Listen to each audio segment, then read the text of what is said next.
You should be at home. You should be at home, आपको घर पर होना चाहिए। आपको घर पर होना चाहिए। अगर आप ये चाहे कि शुड बी के बाद कोई वर्ब लगाएंगे तो आपका जुमला गलत हो जाएगा। अस्सलाम वालेकुम वरहमतुल्लाहि वबरकातुहू। Welcome to our channel dear friends and brothers. आज हम शुड बी और शुड हैव बीन के बारे में समझने की कोशिश करेंगे। तो चलिए दोस्तों, कुछ मिसालों के साथ, एग्जांपल्स के साथ समझने की कोशिश करते हैं। शुड बी का माने क्या होता है, पहले वो देखते हैं। शुड बी का माना होता है दोस्तों, उर्दू में अगर हम समझे तो चाहिए, होना चाहिए। शुड बी का माना होता है होना चाहिए। शुड का माना तो चाहिए होता ही है, और बी का माना होना, यानी होना चाहिए। तो देखिए यहाँ पर शुड बी का हम इस्तेमाल इस तरह करेंगे कि होना चाहिए के तहत करेंगे। इसके साथ एक कायदा ये है कि इसके साथ हम किसी वर्ब का और इस्तेमाल नहीं करेंगे। सिर्फ शुड के साथ बी का ही इस्तेमाल करेंगे, उसके साथ और किसी वर्ब का इस्तेमाल नहीं करेंगे हम। देखिए मिसालों को देखिए, फिर आपको बातें समझ में आ जाएगी। देखिए यू, जो पहली मिसाल है हमारी ये है, you should be at home. You should be at home, आपको घर पर होना चाहिए। आपको घर पर होना चाहिए। अगर आप ये चाहे कि शुड बी के बाद कोई वर्ब लगाएंगे तो आपका जुमला गलत हो जाएगा। ऐसे ही सेकंड है हमारा, we should be in classroom. हमें क्लासरूम में होना चाहिए। We should be in classroom, हमें क्लासरूम में होना चाहिए। ऐसे ही you shouldn't be here right now. You shouldn't be here right now, आपको अभी यहाँ नहीं होना चाहिए, नहीं होना चाहिए। दोस्तों ऐसी एक मिसाल क्या है, should we be with our friends. क्या हमें हमारे दोस्तों के साथ होना चाहिए? तो बिल्कुल आसान है दोस्तों, जब हम होना चाहिए का मान लेना है तो शुड बी का इस्तेमाल करना है। जब हम चाहे कि इसका नेगेटिव बनाए तो शुड के साथ नॉट का इस्तेमाल कर देंगे तो यह नेगेटिव बन जाएगा।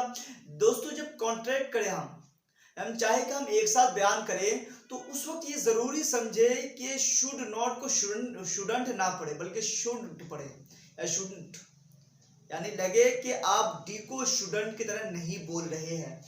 तो देखिए जब आपको इंटेरोगेटिव बनाना है, सवालिया जुमले बनाने हैं, तो शुड को आप जुमले के शुरू में कर देंगे तो ये खुद ब खुद सवालिया जुमले बन जाएंगे।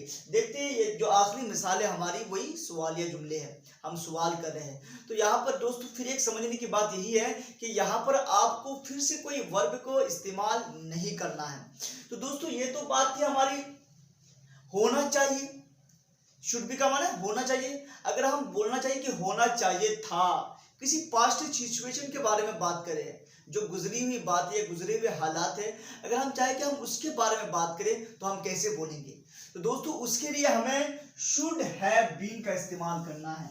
शुड हैव बीन का इस्तेमाल करना है। अब कैसे करेंगे दोस्तों? यहाँ पर भी वही कायदा है कि शुड हैव बीन के साथ किसी वर्ब का इस्तेमाल नहीं करना है। फिर से इसी के बाद कोई जो जगह है या किसी शख्स के साथ रहना है, उसका इस्तेमाल करना है। अब कैसे इस्तेमाल करना है हम मिसालों के जरिए समझते हैं।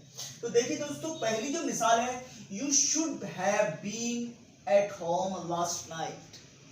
You should have been at home last night, पिछली रात आपको घर में होना चाहिए था। पिछली रात आपको घर पर होना चाहिए था, यानी आप घर पर पिछली रात नहीं थे, यही बता रहे हैं ना। तो देखिए दोस्तों यहाँ पर चाहिए था है, यानी होना चाहिए था। आप पिछली वीडियो को देखेंगे तो वही इसमें और उसमें फर्क हो जाएगा, मैं आपको बता दूं। और दूसरी मिसाल देखिए, शुड, जो हमारी दूसरी मिसाल है वो ये है, should we have been here. Should we have been here, क्या हमें यहाँ होना चाहिए था? क्या हमें यहाँ होना चाहिए था? यानी ये सवालिया जुमले हैं। ऐसे ही दोस्तों, you should have been in the class yesterday. क्या तुम्हें क्लास में पिछले दिन यानी गुज़िश्ता कल होना चाहिए था? You should have been in the class yesterday, क्या गुजरे हुए कल तुम्हें क्लास में होना चाहिए था? तो देखिए ऐसी जो हमारी लास्ट मिसाल है दोस्तों, shouldn't we have been with his father that day? Shouldn't he have been with his father that day? क्या उसको उस दिन अपने वालिद के साथ नहीं होना चाहिए था? तो देखिए ये सवालिया जुमले हैं दोस्तों, ऐसे ही बनाते हैं। जब हमको सवालिया बनाना है तो शुड को शुरू में लेके आना है। तो देखिए यहाँ पर दो चीजें बताने की कोशिश की है हमने, एक शुड भी है और एक शुड हैव बीन है। शुड बी का इस्तेमाल जब करेंगे तो उसका माना होगा होना चाहिए, यानी वो काम अभी हुआ नहीं है, आपको यहाँ होना चाहिए। लेकिन शुड हैव बीन का मतलब होगा कि वो मिस्टेक या वो गलती हो चुकी है हमसे, वो काम हो चुका है हमसे, उसके बाद हम बोल रहे हैं, यानी ये पास्ट सिचुएशन के मुताबिक होगा दोस्तों। तो इसको समझिए, हमने जो पिछली वीडियो में बताया था आपको should have plus third form के बारे में, तो उसमें हम वर्ब इस्तेमाल करते हैं, यानी आपको नहीं खाना चाहिए था, तो हम कैसे बोलते हैं? You shouldn't have eaten so much, आपको इतना ज्यादा नहीं खाना चाहिए था। लेकिन हम वहां पर ईटन, स्लेप्ट, ऐसे बहुत सारे जुमले वर्ब्स का हम इस्तेमाल कर सकते हैं। लेकिन दोस्तों अगर शुड हैव बीन हमको इस्तेमाल करना है तो इसमें हमें किसी और वर्ब का इस्तेमाल नहीं करना है, सिर्फ बीन का ही इस्तेमाल रहेगा। ये जो बीन है ये बी का पास्ट पार्टिसिपल है, हम ये थर्ड फॉर्म है, हमको इसी का इस्तेमाल करना है, इसके साथ किसी और वर्ब का इस्तेमाल नहीं करना है। तो दोस्तों आपको मुझे उम्मीद है कि ये वीडियो समझ में आ गई होगी, और शुड बी और शुड हैव बीन के दरमियान क्या फर्क है, उसको कब इस्तेमाल करना है, मुझे उम्मीद है कि आपको ये बातें समझ में आ गई होगी दोस्तों।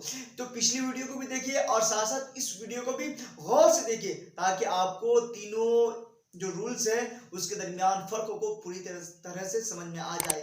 तो ठीक है दोस्तों, आप इस वीडियो को देखते रहे, फिर मिलते हैं अगले वीडियो में। अस्सलाम वालेकुम व रहमतुल्लाह।